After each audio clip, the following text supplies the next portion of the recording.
Good evening po, good evening sa ating lahat. Pasensya na po kayo at late tayo ngayon dahil rarating lang natin ng bahay at tayo po ay nakamonitor sa nangyayari sa Davao. At yan po yung hihimayin natin ngayong gabi. Dahil ako po ay personally nababahala po sa nangyayari dyan sa Davao. At lahat po ng pronouncement simula sa mga politiko, mga taong involved, mas concern tayo sa nangyayari dun sa ating mga kababayan, mga mananampalataya na wala naman silang kinalaman sa nangyayari maliban sa sila ay naniniwala at sumusunod doon sa kanilang nasa sa puso, kaya sila ay nandyan sa KOJC, Kingdom of Jesus Christ ni Pastor Apollo Kibuloy. So napaka-importante po na himayin natin yung nangyayari dyan, kasi kung nangyayari yan sa isang sekta, isang sektor, isang religious sector, pwedeng mangyari yan kahit sa ang religious sector. So tayo nababahala kasi parang nawala na yung pagrespeto. Although pagdating sa batas, hindi pwede talaga na sabihin natin na nandyan lagi yung separation ng church and state. Lahat na nagkakasala, kailangan managot pa rin sa batas. Yan po ay naniniwala tayo dyan. Pero ang ating hihimayin ngayon ay yung pagpapatupad ng batas. Kasi makikita natin parang ginagawa ng mangmang ng taong bayan. Unang-una po, ang napansin natin, sarili natin itong pananaw, pag-aanalisa, maaaring mali or tama tayo, pero mas maganda na napag-uusapan natin. At kayo rin naghihimay, kasi hindi pwedeng hindi tayo maging concern eh. Kasi bakit kailangan maging concern tayo? Libu-libong mga kapatid natin ang nandun na ang kanilang damdamin, proteksyonan lang yung kanilang sanktuaryo, yung kanilang lugar na pinagdadasalan, yung kanilang lugar na pinapaniwalaan nilang nandun ang kanilang peace of mind, nandun ang kanilang kaligtasan, nandun ang kanilang puso at damdamin sa matagal na panahon. Yan po ay wag natin tanggalin sa isang sangkatauhan, yung paniniwala, at irespeto natin yan. So unang-unang observation natin sa ating mga kapatid sa PNP, nakikita po natin na parang suntok sa buwan ang pagsiserve ng warrant of arrest. Kasi ba't suntok sa buwan? Ano pong nangyari, General Romel Marbil, sir? Anong nangyari kay General Torre na kung totoong matibay at ginagamit natin ang ating Intel Fund, hindi tayo pwedeng magkamali kung nandun talaga si Apollo Kibuloy or wala. Bilyon po ang Intel Fund na gumugulong sa ating gobyerno. May Intel Fund sa Pangulo, may Intel Fund sa PNP, may Intel Fund ang iba't ibang sangay ng gobyerno, ang NICA. So, anong nangyari po doon sa intelligence? At parang suntok sa buwan. Kung pinpointed nyo, dahil sa dami, bilyon ng Intel Fund nyo, alam nyo kung nasa ng isang tao, kung nandun siya or wala. Kasi kahiya-hiya kayo sa taong bayan, nag-aalatsamba kayo, ang dami nyong Intel Fund eh. So yun ang question natin. Ulitin ko sa ating mga kapatid sa PNP, hindi naman bobo ang taong bayan. Ako po, unahan ko na kayo ako po hindi follower ni Pastor Kibuloy. At ako po ay bakit po nagsasalita? Karapatan ko po yan bilang isang mamamayang Pilipino, dahil tayo po ay nakatira sa isang bansa at may mga kapatid tayo mga Pilipino na apektado doon sa nangyayari. So bilang isang responsableng mamamayan, hindi pwedeng tumahimik lang tayo. May namatay na ron eh. Baka marami pang mamatay. So yun ang ating question. Anong nangyari sa Intel Fund? At parang suntok sa buwan kayo, 3,000 kayong pumasok ron, hindi nyo alam 100% kung nasa loob or wala si Pastor Apollo Kibuloy. Suntok sa buwan, nasa na yung Intel Fund ninyo?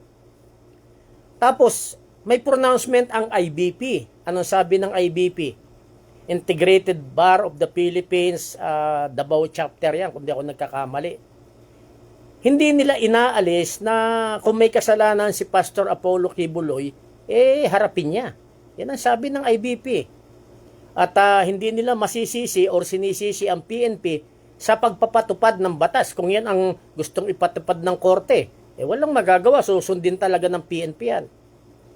Pero yung lumalabis ka doon sa pagsunod ng iyong tungkulin, nagiging excessive siya.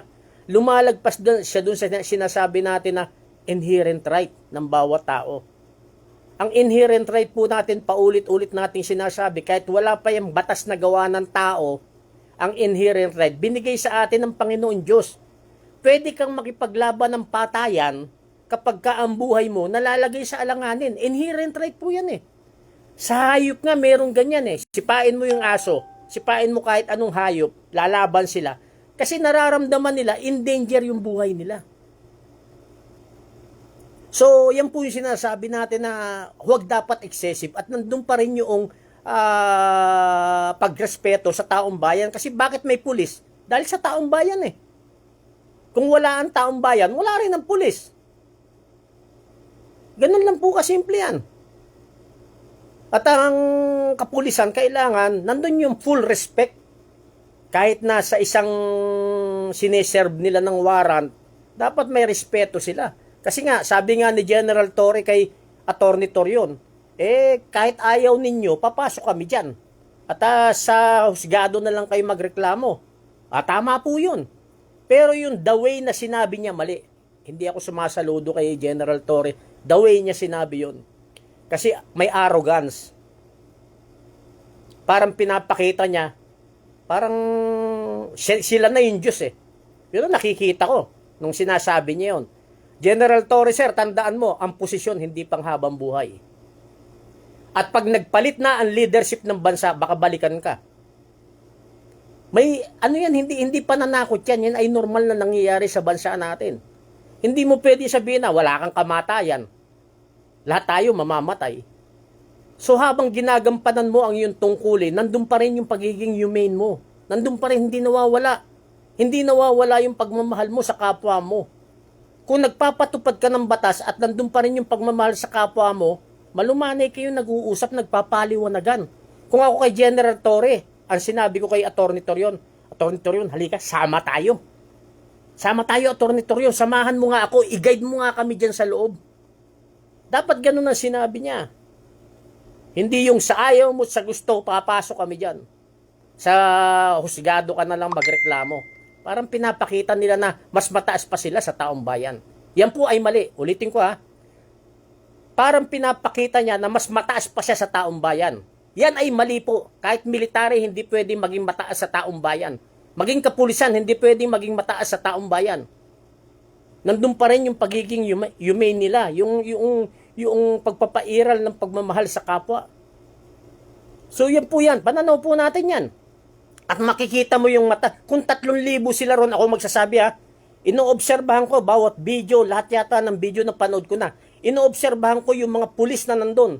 Lagpas sa kalahati, nakikita ko sa mata nila. Ayaw nila yung ginagawa nila. Ulitin ko ha. Lagpas sa kalahati, kung tititigan mo yung mata ng mga pulis na nandun, 3,000 sila, lagpas sa kalahati, ayaw nila yung ginagawa nila. Sinunod lang nila yung utos. Yun ang nakikita natin. Kaya huwag kayong magalit sa ating mga kapulisan na sumusunod lang dun sa baluktot ang kaisipan na General Torre. Sinasabi ko na yan kasi bakit? Yung arrogance niya nandun eh. Ang tinatarget lang nila si Apollo Kibuloy. General Torre, sir, ang tinatarget nyo lang si Apollo Kibuloy. Huwag mong targetin yung mga tao na walang kinalaman. Hindi po nila pinoprotektahan si Apollo Kibuloy kasi bakit? Binuksan nga nila yung gate eh. So nakakatakot po yung aksyon ng ating PNP sa totoo lang. Nakakatakot. At ilan ba ang PNP natin? 400,000? Kung di ako nagkakamali. Or 200,000. Lagay na natin. Maximum. Gitnain natin 300,000. Ang mamamayang Pilipino, General Torre, 110 million. Ang matatanda diyang kalahati, 60 million. Pag nag-alsa lahat yan, sa basurahan kayo pupulutin lahat. Akala nyo kasi, sa ating mga kapulisan, takot ang taong bayan sa pulis. Hindi po lahat. Sabi nga ng ating magiting na general, magiting na kapitan, si Captain Dado, ano sabi niya? Dapat wala kayong mga hindi nakakarga ang mga bala sa inyong mga baril. Marami tayong nakikita na hindi na tama eh. Pag nagwalang bahala tayo, kawawa tayo. Pag hinayaan natin ganyan ang attitude ng kapulisan, kawawa tayo. Kawawa yung mga anak natin na iiwanan pag tayo namatay lahat. Sumobra na po sila. Nakikita ko. Hindi po natin kine-question yung pagpapatupad nila ng batas. Hindi po natin kine-question. Inoobserbahan natin paano nila siniserve yung batas. Yan po, nakikita natin. Ulitin ko may pronouncement na ang IBP. Shortcutting ko na yung sinabi ng IBP. Wala silang question sa kaso ni Kibuloy, kailangan harapin. Wala silang question doon sa ipinatupad na warrant of arrest. Walang question na ang Integrated Bar of the Philippines, Davao Chapter. Ang kine-question nila, yung pagsiserve with excessive force at saka yung the way paano isinerve siya. Ganun rin ang statement ni ex-PRRD. O hindi ako supporter ni ex-PRRD Iba binoto kong presidente. Pero yun rin ang statement ni ex-PRRD. Walang question kung may kasalanan si Kibuloy. Dapat harapin niya. Walang question doon sa pag-serve ng warrant of arrest. Pero yung the way na isinerve siya, yung excessive force na ginamit, mali. Statement niya ni ex-PRRD. Anong statement ni Amy Marcos? Yung rin ang statement ni Amy Marcos, Senator Amy Marcos. Walang question sa kasalanan ni Kibuloy. Kailangan harapin niya. Walang question sa pagsiserve ng warrant of arrest. The way na isinerve ito at yung excessive force, doon natatakot si Senator Amy. Nagbigay rin ng statement si BP Sara. The very same way. Kung may kasalanan si Apollo Kibuloy, harapin niya. Walang question doon sa warrant of arrest. Yung the way na isinerve at pagsusyon ng excessive force, yun ang question. So hindi sa akin nanggaling yan. Nanggaling sa kanila, hinihimay lang natin.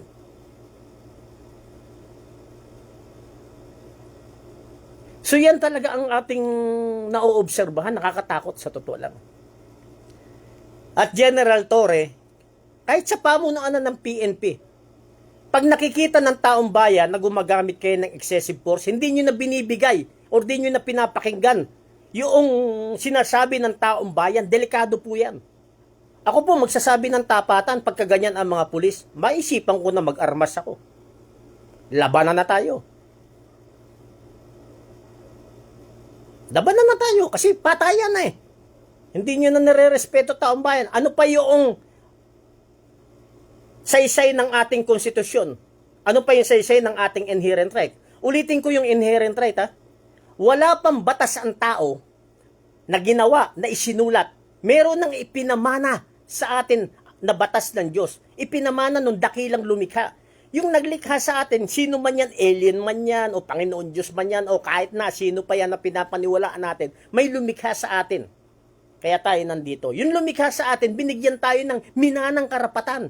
Pag nalagay sa alanganin ang buhay mo, normal, lalaban tayo.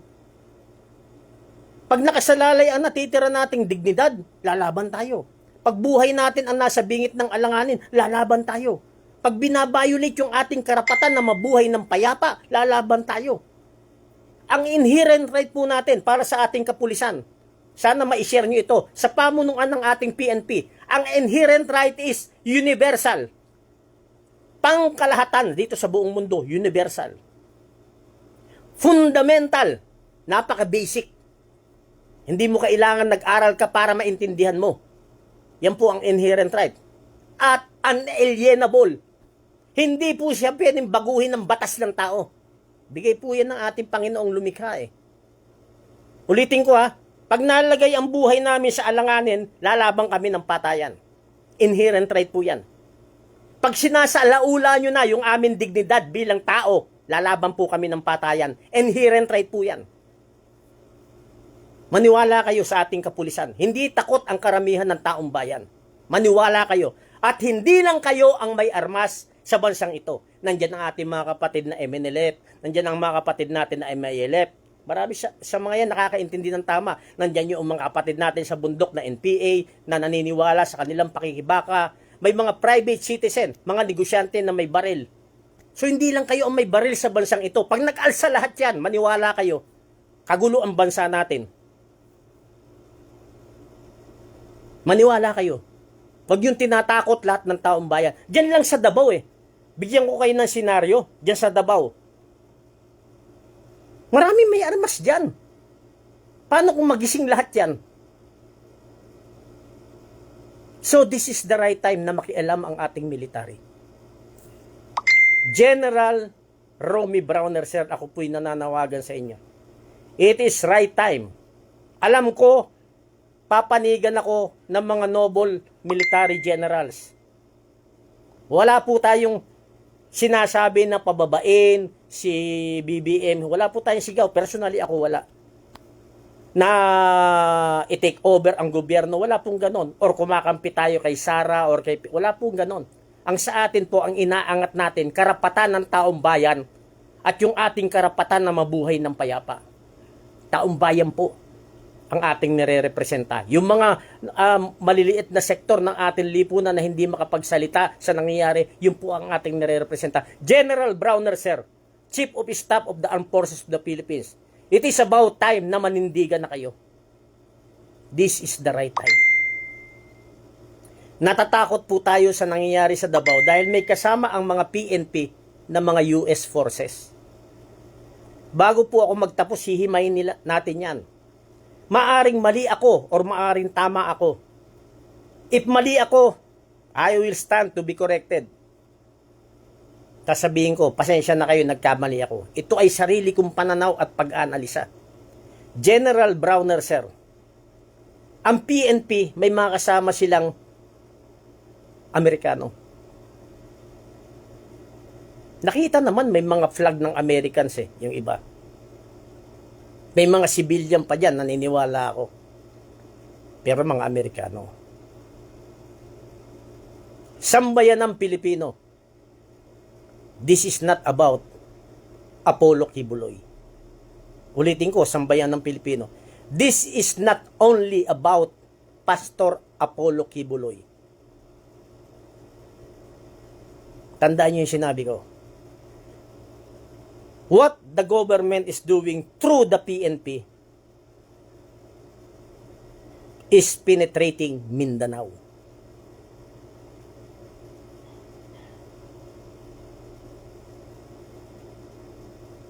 Gusto nila na ang combined forces ng mga followers ng mga oligarko na nasa PNP at military,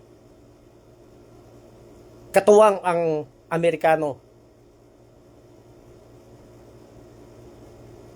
mag-create sila ng numbers dyan sa Mindanao. Dahil hindi papayagan ng mga Amerikano na muling manalo ang isang Duterte sa 2025. Dahil hindi nila mapapatupad yung kanilang mga gustong mangyari sa bansang ito at sa Asia Pacific region. Very strategic ang Pilipinas.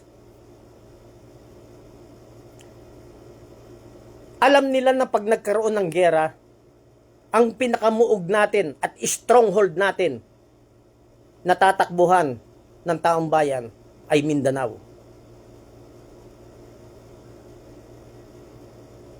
Ulitin ko, this is not about Apollo Kibuloy. This is about a grand scheme of connivance between our government and the US government.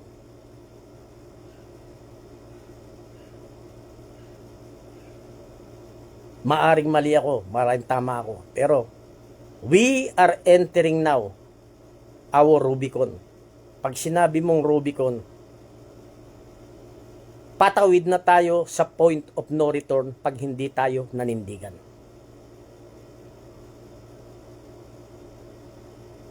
Gusto nilang mag-weaken ang forces.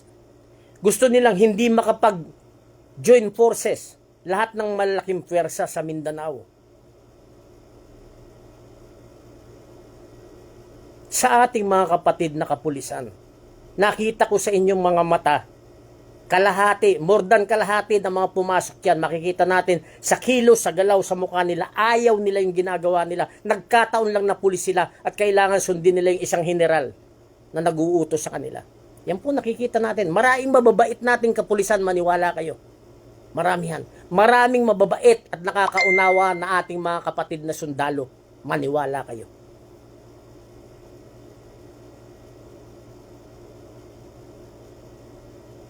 Para manalo tayo ng payapa, huwag po tayo sumigaw.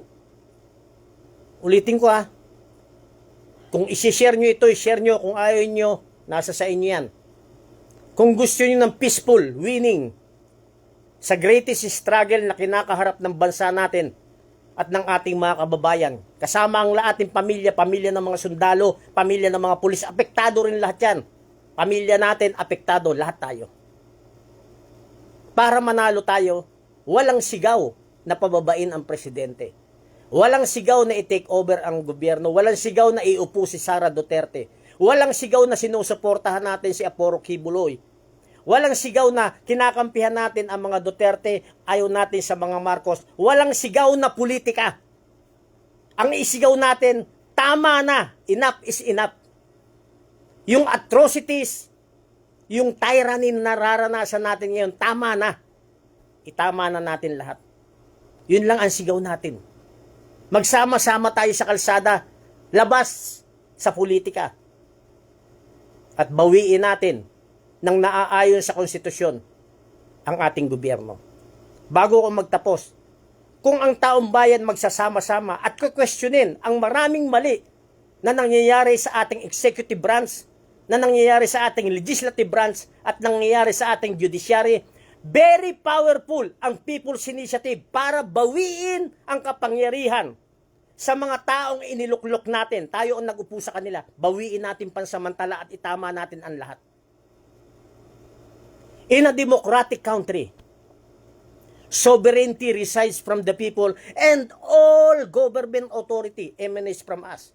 Sa isang demokratikong bansa, ang soberenya ng isang bansa ay nananahanan sa taong bayan, sa ating nakatira, sa ating damdamin, sa ating puso, sa ating kaisipan. At lahat ng authority ng gobyerno dapat sa taong bayan nagmumula. Nasa konstitusyon po yan. Nasa konstitusyon rin. Civilian authority is always supreme over the military. Sa lahat ng pagkakataon, ang civilian authority ay mas mataas kaysa sa military. Diyan lang po tayo mananalo. Maunawaan tayo ng Armed Forces of the Philippines, kampihan ang taong bayan, itama natin ito, humarap sa atin si BBM, BBM, itama mo ito. Ngayon na, itama mo ito. Vice President Sara, magtulong kayo ng presidente, itama natin ang maraming mali sa bansa natin. Huwag tayong makinig sa mga Amerikano. Resolbahin natin ang problema ng bansa natin nang tayo ay sama-sama. Magandang gabi po sa ating lahat.